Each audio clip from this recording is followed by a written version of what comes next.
አመሰግናለሁ። ትንሽ ጊዜ ብቻ ስጠኝ። ከዛ ሁሉንም ነገር በራሴ መንገድ አስተካክለዋለሁ። አምንሻለሁ።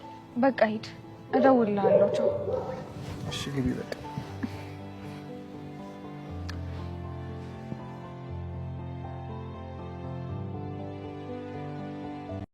ሰላም እንዴት ናችሁ? የኖላዊት ዩቲዩብ ቻናል ቤተሰቦቼ በያላችሁበት ሰላማችሁ በዚህ ይበልልኝ። እንኳን ደህና መጣችሁ። ለዚህ ቻናል አዲስ ከሆናችሁ ሰብስክራይብ፣ ላይክ በማድረግ ቤተሰብ እንሆን። ነባር ቤተሰቦቼ ስለምታበረታቱ ሀሳብ አስተያየታችሁን ስለምታስቀምጡልኝ ከልብ ያመሰገንኩኝ። ዛሬ ይዤላችሁ የመጣሁት ተወዳጁ ድራማ የኖላዊ በክፍል 137 ነው። በባለፈው ክፍላችን በ136 እንዳየነው ሜላት ከእስር ቤት ትወጣለች ብለን ብዙዎቻችን ተስፋ አድርገን ነበረ መረጃው ከተገኘ በኋላ። ነገር ግን ያሰብነው ቀርቶ እንዳላሰብነው ሆኗል ማለት ነው። ለዚህም መረጃውን የያዘችው ሜሮን መረጃውን እሰጣችኋለሁ፣ ነገር ግን ከመስጠቴ በፊት ደግሞ እናንተ አንድ ቃል እንድትገቡልኝ እፈልጋለሁ ስትል ሜላትን ጥያቄ ውስጥ ታስገባታለች። ይህም የሆነበት ምክንያት ምንድን ነው? ሜሮን እኔንም ነፃ ታወጡኛላችሁ፣ ምክንያቱም እድሜ ልኬን በስብሼ መቅረት አልፈልግም። ይህ የሆነበት ደግሞ በእናንተ ምክንያት ነው። ወድጄም ሳልወድም አንዴ እዚህ ውስጥ አስገብታችሁኛል። ስለዚህ ነፃ መውጣት ካለብን ሁላችንም ነው፣ መታሰር ካለብንም እዚህው ሁላችንም ዘብጥንያ እንወርዳለን እንጂ እንዲሁስ ያለምንም ነገር መረጃውን አሳልፌ አልሰጥም ስትል ሜላትን ታሳዝናታለች። ሜላትም እኔ ምን ማድረግ እችላለሁ? ቢያንስ እንኳን እኔ ባልሰራሁት ነገር ለምን እዚህ እታሰራለሁ? ምህረት ካረግሽልኝ እኔ እኮ ሜላት ነኝ፣ የክፉ ቀንሽ ደራሽ ነበርኩ። ምነው ዛሬ ጨከንሽብኝ? ትላታለች። እሱን አውቃለሁ፣ የሰራሁት ነገር ሁሉ ስህተት እንደሆነም አምናለሁ። ነገር ደግሞ እኔ ምንም አማራጭ የለኝም እና እርግብን ይዘሻት እንደምቶች ስትመካከሩ ሰምቻለሁ። እሷን እንደምታስመልጭ ሁሉ እኔንም ግዴታ ማስወጣት አለብሽ ስትል ትናገራለች ማለት ነው። በዚህም እንግዲህ ሜላት ምንም ማድረግ ባለመቻሏ ለራሷ ታዝናለች ማለት ነው። ከዛም መስፍኔ ይህንን ነገር ሁሉ አልሰማም ነበረ። ከሰማ በኋላ ግን በጣም ተናዶ ሜላት ላይ ለጥይቃ ሲሄድ በጣም ነበር የጮህባት። እኔ ምንሽ ነኝ? እኔ እንጀራ ልጅሽ ነኝ? ማን ነኝ? ባልሽ አይደለሁም ወይ? ልጆቼ ያን ሁሉ ውጣ ውረድ ሲያደርጉ እኔ ግን ምንም አለማድረጌ የማይሰማኝ ነው እንደሚመስልሽ? ቆይ ኃላፊነት የጎደለኝ ሰው ነው ወይ? እያለ በጣም ይጮህባታል። ሜላትም በተፈጠረው ነገር ምንም ስላላወቅሽ ምን ሆነ ነው ስትለው መረጃውን እያወቅሽ እንዴት ለእኔ ሳትነግሪኝ ይላታል። እሷም እንግዲህ ለሱ በማሰብ ነው። አቶ መስፍኔ በጣም ቢወዳትም ነገር ግን ካለው ነገር ሁሉ ችኩል ነው። እሱ እንደ ኢትዮጵያዊ አስተሳሰብ ሳይሆን ከውጭዎቹ የኖረ ሰው ስለሆነ በፒስ መሆን ያለበት ይሆናል። የማይሆን ከሆነ ደግሞ በጉልበት ተጠቅሞ ያንን ነገር መውሰድ ነው የሚፈልግ እንጂ መለማመጥ ወይም ደግሞ ሰዎችን በመላ መሄድ አይፈልግም እና ድርቅ ያለ ሰው ስለሆነ ሌላ ችግር ውስጥ ይገባል ስትል ባሏን ለመጠበቅ ልጆቿን ነበር የተጠቀመችው። በዚህም መስፍኔ በጣም ተናዷል። ከዛ ሜላትም ኮስተር ብላ ይህ ልትልከውን የመጣው በጣም ታሳዝናለህ ብላ አሳፍራ ትመልሰዋለች። የወለደ ጸደቀ እንደሚባለው በቤት ከሄደ በኋላ ምናሴ አባቱን ሲ በጣም ተናዷል። አባዬ ምን ሆነ ነው ካለ በኋላ እንደተናደደና እናታችሁ በጣም ነው ያናደደችኝ። እናንተ ሲሆን ከኔ ሚስጥር እንዴት ትደብቃላችሁ? እኔ አባታችሁ አይደለሁም ወይ? አባትነት ለመሆን ይጎለኛል ወይ ብሎ በጣም ብዙ ነገሮችን ይናገራል። አባዬ እንደሱ ማለት አይደለም፣ ነገር ግን አንተ ደግሞ በችኮላ ያልሆነ ነገር ታደርጋለህ። መረጃውን ብታጠው እንኳን አንድ ነገር ማድረግ አይቀርም። ያ ደግሞ ተመልሶ ወደ እስር ቤት ትገባለህ እኮ አባዬ፣ አንተ እኮ ለእኛ ነው ያለኸው ሲለው ቢሆንስ እናንተ አደጋ ላይ ሆናችሁ ቢሆንስ? እዛ ሄደን እኮ ምንም አልተፈጠረም፣ ይኸው አለን አይደል?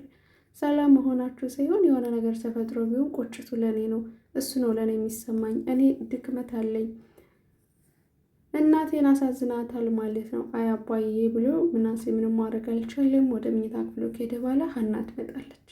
ሀና ነገሩን ከሰማች በኋላ አባቷን ለማረጋጋት ትሞክራለች። ሀና የተናገረችው ነገር ሁሉ ትክክል ነው፣ ተደማጭነት አላት። ምክሮቿ በጣም ደስ የሚሉ ናቸው። በቤተሰብን በሁሉም ተቀባይ ያላት ልጅ ስለሆነች አባቷን አሳምና እንግዲህ ይቅርታ እንዲጠይቃት ሜላትን ታስደርጋለች። መስፍኔም ልጁ ያለችውን ሰምተው በጠዋት ሄዶ ይቅርታ አድርጊልኝ፣ አንቺ በእስር ቤት ሆነች ትጠብቂኛለሽ፣ እኔ ግን ደግሞ በነፃነት እየተንቀሳቀስኩ ለአንቺ ምንም አለማድረጌ በጣም ቆጭቶኛል እና ይቅር በይኝ ስሞትልሽ ሜሉዬ ብሎ እንግዲህ ስሞትልሽ ሲላት ሜላትም ሩሩ ናት በቃ አትሞትብኝ ብላ ይቅርታዋን አድርጋለታለች ማለት ነው። እና የባልና የሚስቱ ፍቅር እጅግ በጣም ነው ደስ የሚለው። በዛ ላይ ደግሞ ልጆቻቸው ምን ያክል ስነስርዓት እንዳላቸው በቁም ነገራቸው የማይዋሹ ፊት ለፊት እንደ ቤተሰብ የሚወያዩበት ትዕይንት በጣም ነው ደስ የሚለው እና በዚህ መንገድ ተፈቷል ማለት ነው። ሜላት እንግዲህ በቅርቡ እንደምትፈታ አምናለው። መረጃው እንግዲህ እንደምንም ብላ ሜላት ጸልያ ቢሆን ማለት ነው።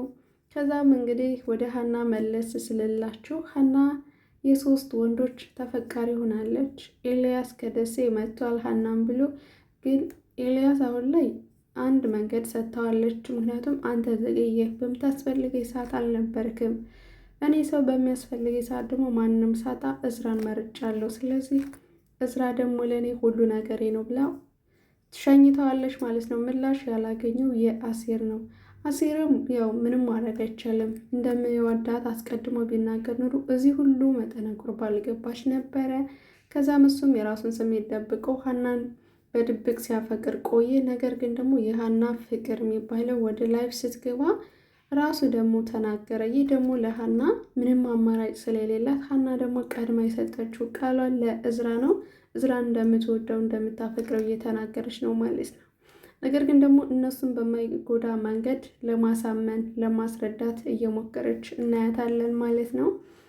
ታዲያ ኤልያስ ከደሴ ከመጣ በኋላ እዚሁ ነው መሆነው ብሎ አዲስ አበባ ተቀምጦ ነው ያለ። የኤልያስ ጓደኛ አሊ የሚባል ልጅ ከደሴ ለሀና ይደውልላታል። አሊ የሆነውን አላውቅም ወደ ደሴ አልመለስም ብሏል። ምን ሆኖት ነው ሲላት ሀና በጣም ትጨነቃለች። መልሳ ስደውልለትም አይመልስም ስልክ። በዚህ መካከል ተጠቃሚ መሆን የምትፈልገው ይህ ሁሉ ችግር የፈጠረችው ጽዮን ነች። ጽዮን እዝራን በጣም አጥብቃ ትወደዋለች። በጣም ነው የምትወደው። ገንዘቡን ይሁን ፍቅሩን ይሁን ባላውቅም ግን ከስር ከስሩ አትጠፋም። እሱን ለማናደድ ሆን ብላ የምታደርጋቸው ነገሮች በጣም ከባድ ነው። ሀናንም አግኝታ ታናግራታለች። እዝራ የተጨናነቀበት ሁኔታ ምንድን ነው? አንቺ ሰሞኑን ልክ አይደለሽም ትላታለች። እሷ የምትፈልገው ኤልያስ እንደመታም ማታቅ በድብቅ ሁሉ ነገሩን እሷ ተንኮል እየሰራች ሀናን እና እዝራ ማለያየት ነው የምትፈልገው። በዚህም ደስተኛ ሁን የነበረው የበለጠ እዝራና ሀና አንድ ላይ ሲሆኑ ጽዮን ትናደዳለች ማለት ነው። ከዛም እንግዲህ ሀናና እዝራ የተወሰነ ቢራራቁ ግን ፍቅራቸው ደግሞ እንዳለ ነው፣ እንደተጠበቀ ነው። ሁለቱም ይተማመናሉ። ጊዜ ስጠኝ ስትለው እዝራም እሺ ነው ያላት። የተማሪ ሰው ማለት አንዳንድ ጊዜ የሚረዳ ሲሆን ደስ ይላል። ለምን ወዴት እያለ ጭቅጭቅ አያበዛም። እዝራ በጣም ጎበዝ ነው፣ ስሜቷን ይጠብቅላታል። ሀናም ቢሆን ነገሮች ወደኋላ ቢጎትቷትም ግን ደግሞ ምንም አይነት ንትርክ ወይም ደግሞ ችግሯን ሁሉ ለሱ አትነግረውም። መፍታት ያለባትን ነገር በግሏ ለመፍታት እየሞከረች እናስተውላለን ማለት ነው። እና በባለፈው የደወልልሽ ማን ነው? ከማንም በላይ ከማንም ለእኔ ታስፈልጊኛለሽ። ያ ሰው ምንም ይሁን ምን ለእኔ አይመለከተኝም ሲላታና ምንም ችግር የለውም ትንሽ ጊዜ ብቻ ስጠኝ፣ እኔ ነገሩን አስተካክዬ በቅርቡ አንድ ላይ እንሆናለን። ሰፈር ላይ ለምን ትመጫለህ? ለምን ትመጫለሽ?